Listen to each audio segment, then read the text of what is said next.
Alors, quelle heure est-il? Bigre, des chiffres romains en plus. Bon, j'ai de la chance, je sais les lire. Il est 11 heures.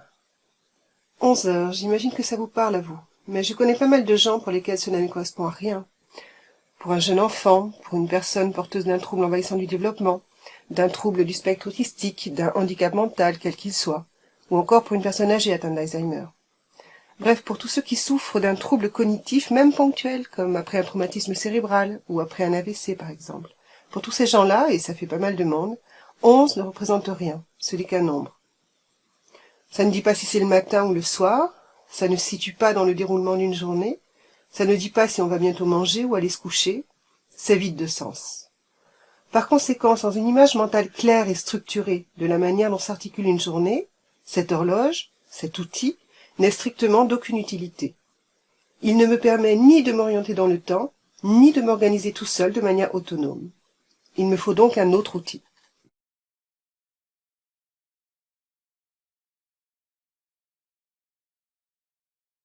La solution consiste donc à fournir une représentation visuelle claire et structurée de la journée pour pallier à l'absence de représentation mentale. Et c'est tout l'intérêt du synopte, il donne une vue d'ensemble, complète, claire, précise, organisée.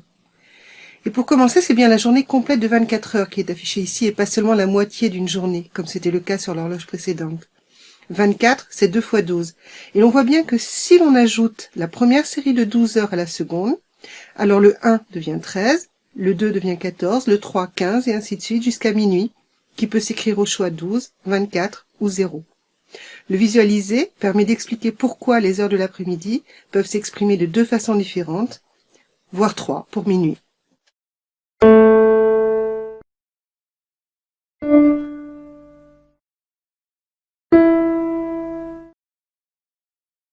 Outre les heures, l'énorme intérêt d'un cadran de 24 heures est de pouvoir détacher les grands moments qui composent une journée.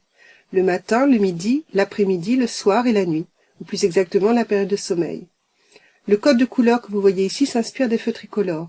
Vert pour le matin, on démarre la journée, jaune pour le midi, orange pour l'après-midi et rouge pour le soir, on stoppe les activités, on s'apprête à aller se coucher. La période de sommeil est la zone bleue que chacun peut ajuster selon son propre rythme. Et en cas de besoin, on a la possibilité d'afficher le nom du moment sur chaque zone colorée.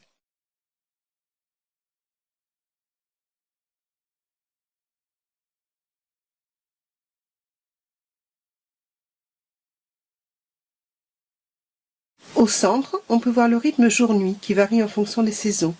Donc là, on est clairement au cœur de l'hiver avec un soleil qui se lève après 7 heures le matin et qui se couche avant 6 heures le soir. L'été, on aurait un soleil qui se lèverait vers 6 heures le matin et qui se coucherait vers 22 heures le soir.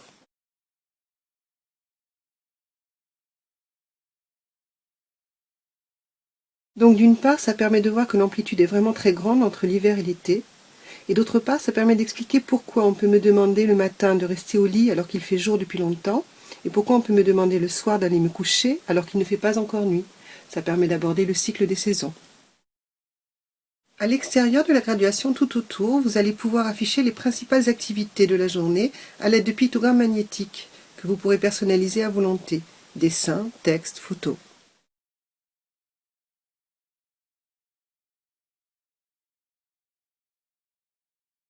De la même manière, vous pouvez signaler quelques événements particuliers dans le courant de la semaine, sans oublier bien sûr de déplacer chaque matin le petit curseur magnétique qui souligne le jour en cours.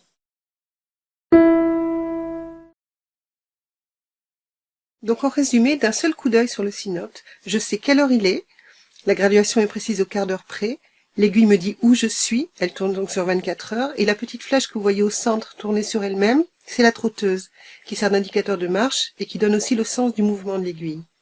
Donc j'ai l'heure, le moment de la journée, les activités à effectuer, je sais dans quel ordre et dans combien de temps, je vois les durées, les distances qui me séparent de telle ou telle activité, je vois tout ce qui est fait, tout ce qui reste à faire. Donc il ne me reste plus qu'à refermer la vitre pour éviter que quelqu'un vienne y toucher, fermer le petit cadenas, et voilà.